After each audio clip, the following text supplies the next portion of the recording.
Missionary Baptist Church, and I'm also a campus survivor. And I got a question that maybe all you guys need to address a little bit. There's the economic imbalance in our city, and there we do have real problems in our city. There's not no doubt about it. And I heard you say that in fact that we got a black and white issue. But according to the analysis of impediments that was did by G.B.R. down in Texas, according to the impediments that we are facing here in the city, we have among the white children is 5.2%, and among the blacks is 50.6% that live in poverty. The numbers are too staggering, and we all come together, and I thank you guys for coming together and addressing this. It's very important. We have a VSU, we have a jury, we have a sheriff, city manager, and we need you guys to keep in your mind that the economic side of this and the picture that's grown. We got to face the real true facts, and the hardcore facts is we do have some major problems in our city, and it's an imbalance. And I know education is part of it, but the economics of fairness is part of it, as far as the economic cycle of being able to, I represent black businesses and small businesses, and we see discrepancies in contracts. We see where guys come up and be low bidders, and sometimes they make a discrepancy and have a little slight problem in some of their paperwork, and they'll lose the bid. But that was a dream for these guys. But this contribution that we all have to contribute to society, you guys are key people to this city, and you bring about a certain amount of brilliance as far as educational wise, as far as the juryship, what you see come before you all the time in the problems, and if you become the sheriff, or whatever the case may be, the problem that we have, and then we have the suicides in the jails, we got the 30 jails, the death that some of them unsolved, and this kind of problem. And it's like a societal glitch. And it's going to take everybody to bring something together, to bring some solutions. Larry and I, we've talked more than on several occasions about these kind of problems that we have. They are real problems. And it left us a distinct line. But like I said, if we just knew the children, if the white children in this tiny city that lived in poverty is 5.2%, and the black children is 50.6%, that's too staggering. That means that it's a problem with the economy, it's a problem with economics. And as each one of you, will you be willing to continue this? This is the only question I need to answer. Will you be willing to continue this? But this is something I feel like is very good, that we can help derive to some type of solutions to bring about some type of resolve, because we definitely going to have to do something. If I might answer that first, and you can call it throwing a punch if you wish. All right. I wasn't supposed to be sitting at this table tonight. I came to sit in the audience. The leadership in our community, in the various positions of leadership, have to first care enough to show up. I need you, So my commitment should be, I hope, obvious, that I care enough to be here, and I will be here again. all right. That's good. I think we're all here because we care. I know that I do. I've worked with Dr. Gaston over the years on many boards and authorities. I've worked with Judge Edwards since he was appointed municipal court judge a few years ago. I worked with Captain Yeager for many years, and here he is serving in former Captain Yeager. I worked with him. He's now getting ready to be president of Leadership Lounge, so I know the commitment he's made to try and develop leaders in our community, current leaders and future leaders. So we're all here because we care. And there are issues, and some of those begin in the home. And I think that is a big issue is in the black community. There are a lot of one-parent families, and there are a lot of mothers really struggling to make ends meet and spend the time with their kids. And we need fathers in homes, and we need people serving as role models, and we need emphasis on education so that all can achieve. And I think we're all committed to doing the things that we can within the abilities that we have to bring our community forward. There's a 20% poverty rate in the entire Lowndes County across all races. And our per capita income could be better than it is compared to our peer communities in the state of Georgia. So I think these things all There are reasons for a lot of them. Crime is up, but unemployment is 4% 6 years ago, and it's 8% now. And times are difficult for many, and drugs are the root cause of much of the crime. And so I think we discussed a lot tonight about what the issues are that we need to address, because in the end, all those become economic issues. Lack of education, drug use, kids being raised in one-parent families, all those become issues that lead to a life of being not as productive, not as successful as one can be.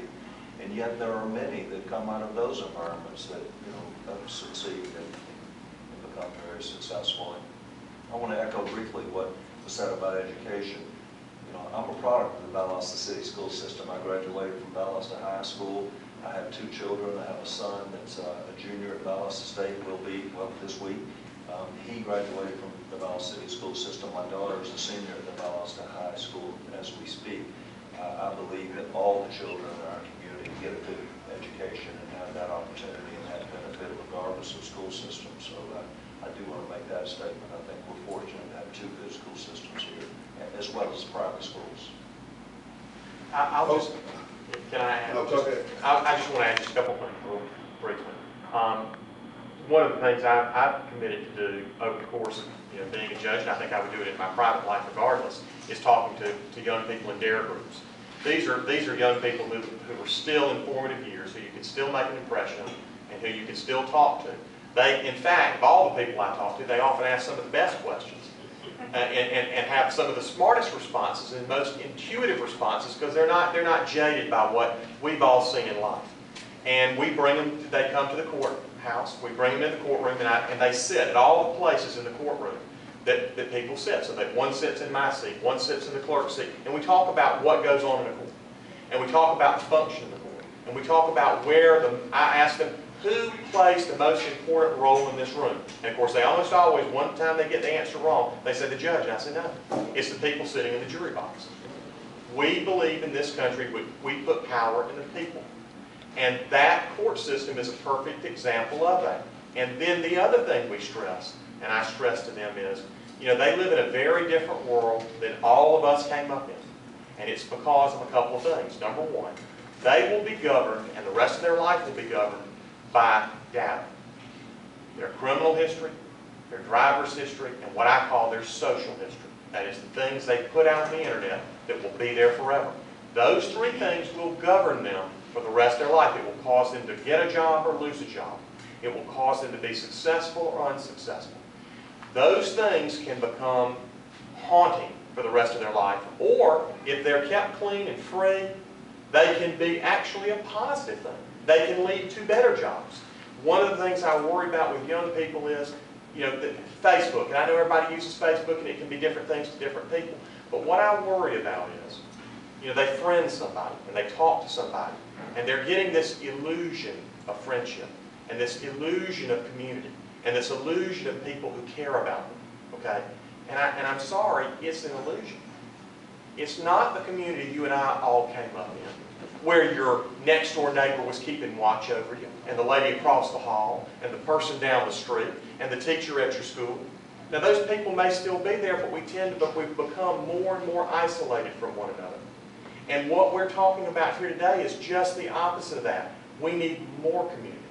We don't need to divide one another, because I don't care the color of anyone's skin. It matters not to me. It matters what's in their heart, what's in their soul. That's what's important. We need to come together as a community, and we need to help these young people have direction and faith and promise in life. We've reached an important point in our history where you can, at least there's a glimpse now that you can be anything you want to be. You can be President of the United States, you can be an astronaut as Dr. Gass, you can be anything. Do you know what power is in that? The thought that you can suddenly be anything you want to be. There are no limits. You are not held by anything. We need to empower them to continue to feel that way and help direct them in the right direction in making that a reality and not the things that will hold them back or de-genius them. I love that phrase.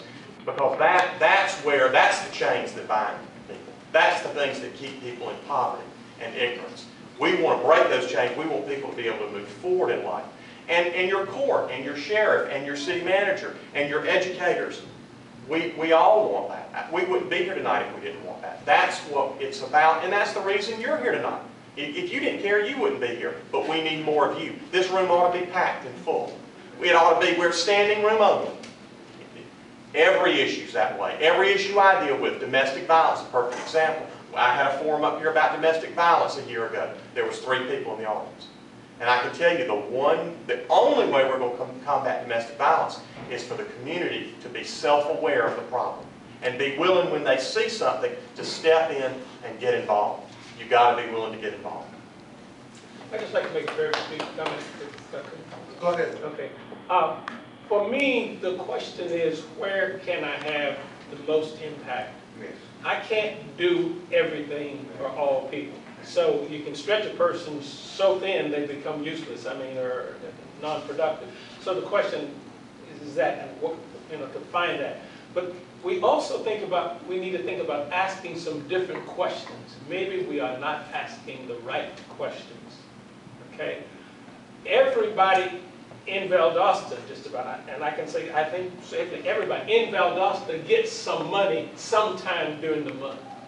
The question is, what do they do with their money? Okay. That's something to think about. Yeah. Okay, we had, ma'am, you got a question. I pay bills with mine. My name is Brenda Robinson, and I'm just a member of the community. I'm not anybody, just a registered voter, and I can vote. Mr. Hanson, I take exception to some things you said about the single-parent household, because I have seen that done by single mothers very well, and I know some single fathers who do that job very well. And don't throw it out in the air that only children from single-parent households are the ones that are criminal. Yes, we know the statistics, but you also got to keep in mind that these are people. Okay, but that wasn't even what I wanted to say. My question was to ask you, being the city manager, I know you probably work with the industrial authority, and can you please give us a promising glimpse that maybe there are going to be some good manufacturing jobs or some good industrial jobs that are coming? I would even like to see some good tech jobs coming into Lowndes County, into this area. We do have some. We got Wiregrass Wiregrass College. Is it still a college or is it a university now, whatever? We've got Valdosta State that are producing people, and when these people get their degrees, they have to move elsewhere to get good jobs. So please tell us that there's something on the horizon that's going to change that, so that we can have good paying jobs in Valdosta, that we can keep the educated people, the people who are getting educations. And I don't think my children are going to come back to Valdosta until they become my age and older, if then. But we'd like to keep some of the young people here, the productive young people. Right. Thank you. First of all, I want to say I apologize if that's what you heard, because that is not what I felt. I said. Okay. And I hear a lot of things that you don't say. Admiration and respect for single parents, and my point was, is children can be more successful in an environment, with 2 parents, and where one is not struggling to work and provide all the responsibilities normally done by 2. So there again, the jobs will come in and help that. One-parent families. In fact, I've been one myself, so I do understand it. Our industrial authority is working hard. These have been difficult economic times, and we have a number of, we're being successful right now in retail. You see a lot of activity on Norman Drive with the new Gander Mountain and the new Academy Sports, and so we are doing well in that area. Now the industrial is beginning to pick back up, and we're actually seeing nationally some manufacturing jobs come back from overseas and reinvest in the United States, so that's very positive. And I can tell you our industrial authority is working right now with 2 or 3 very good, very viable prospects to locate here. One is in the aviation industry, and it's very promising, a good number of jobs and good paying jobs. And we've got several existing industries now looking to expand.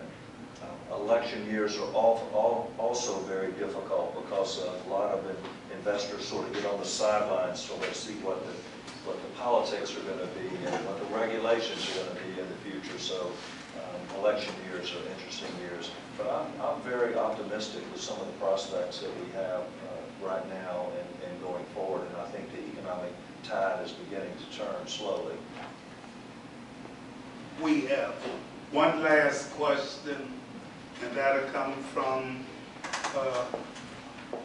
Brother George Ryan. My name is George Boston Rhymes, and my question is more or less I want to address everything and kind of put it in one bucket, if you will. The young lady talked about head of families. We talked about crime rate among blacks. We talked about economic situation. But I just want to throw this out as a thought.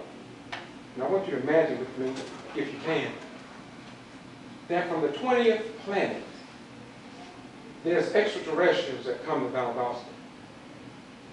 And they own all the businesses downtown, all the retail stores. They do all the paving of asphalt, the land of sidewalks. And at the end of the day, when they finish their works, they pack up and they take it back to their community on the 20th planet. We got the best education that we can get, but still the extraterrestrials are the ones that's coming here doing all the work. How would our communities look?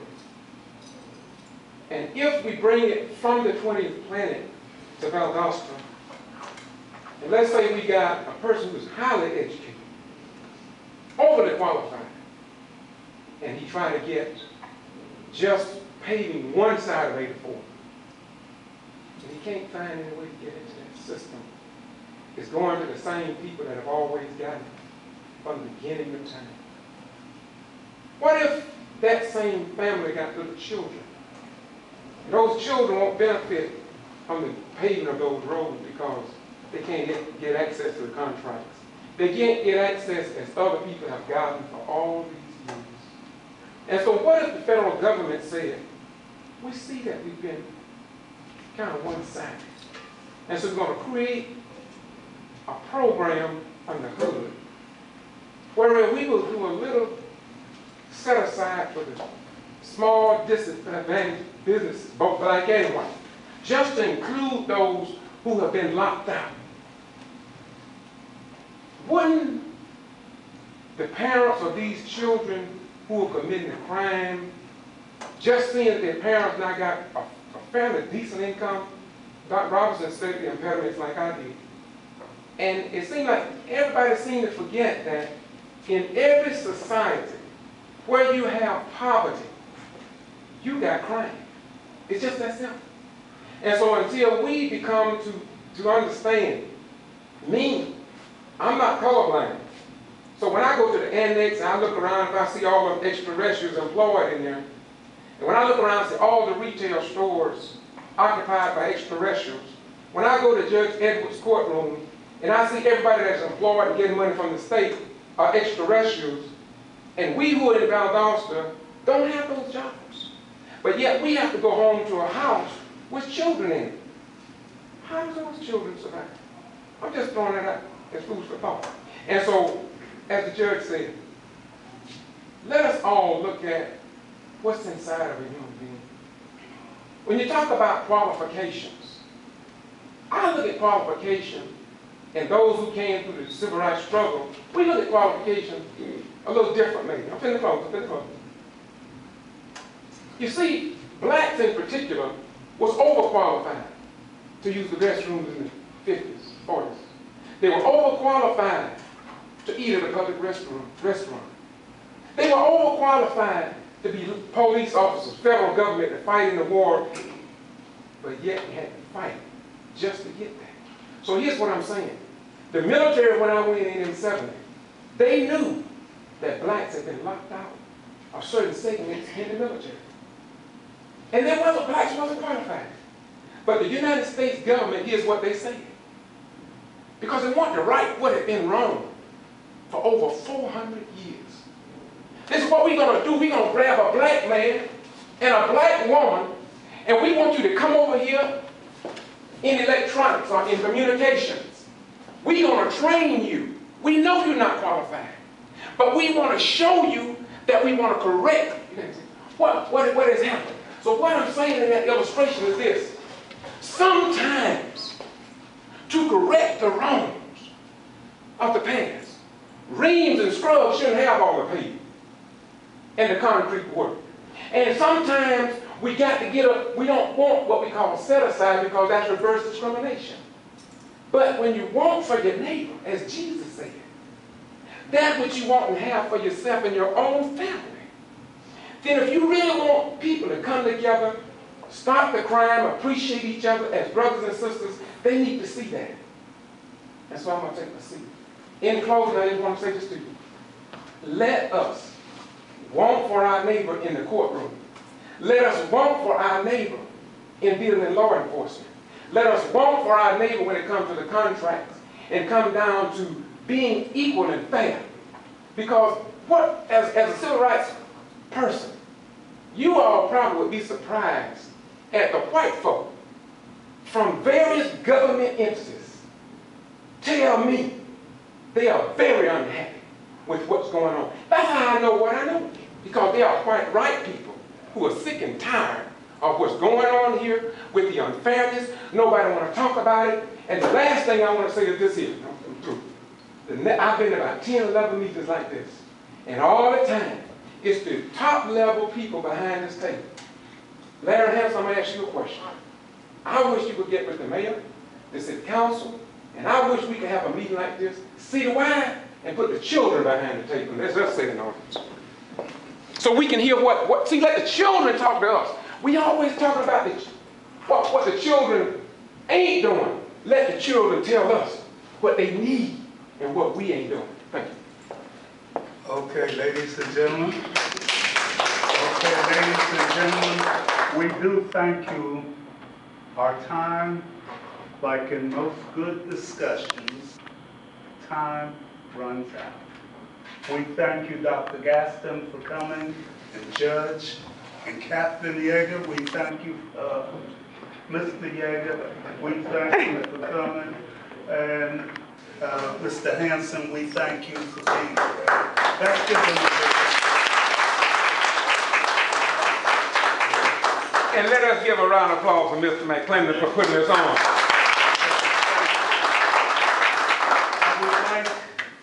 And in closing, I would like to say this.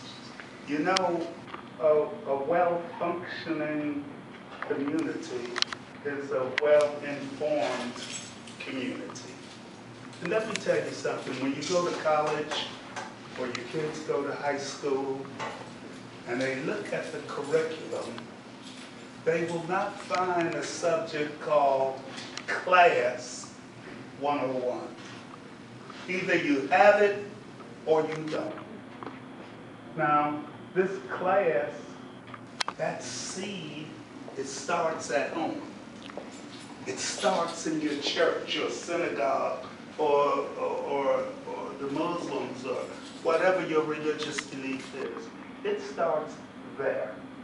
And then you have to have a caring set of people. When I say a caring set of people, we have in this community where the chief of police will not permit his people to go out and arbitrarily beat you or abuse you. He won't permit that. This guy's going to be looking for a job. When we find that in the city, we try to give contracts out on an equal and fair basis. Now, if you didn't get the contract, of course, it was not fair as far as you're concerned. But we try the best we know how. Teachers try to promote on a fair basis, A, B, C's, and D's. We try. It is not perfect. We know that it is not perfect, but we try. The judge tried to put out his judgment in a fair fashion. What I'm saying to you folks, as the city is trying to be run in a fair fashion, then we too, the citizenry, have a responsibility to function in a fair manner.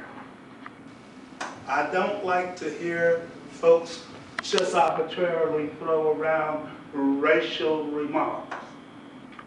Are there racists in the city? Of course there is. Are there folks that don't like all of your family? Of course there are.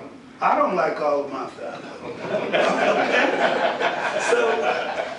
So, you know, but the fact of the matter is, there are enough of us that want good, fair treatment to stop the others. There are enough of us that want crime to be reduced that you don't have to play cops and robbers. You pick up the phone and call 911. Do not run over into somebody's yard and say, I'm going to stop this criminal. That is not your job. Calling 911 is your job. If you look around, you know, if the truth be told, there should be standing room only. Look at what we have. Was it in the newspaper? Yes. It was in the newspaper. It was on several radio station. Okay? So we have put this out. And we have to realize there are some things that we must do. If we are going to have a better community, we have got to do a better job of policing ourselves. And if we will police ourselves, that's better than any judge can do. It is better than any policeman can do. It's better than anyone can do, because we are holding each other for accountability. Be good to yourself and be good to each other. Good night, everybody.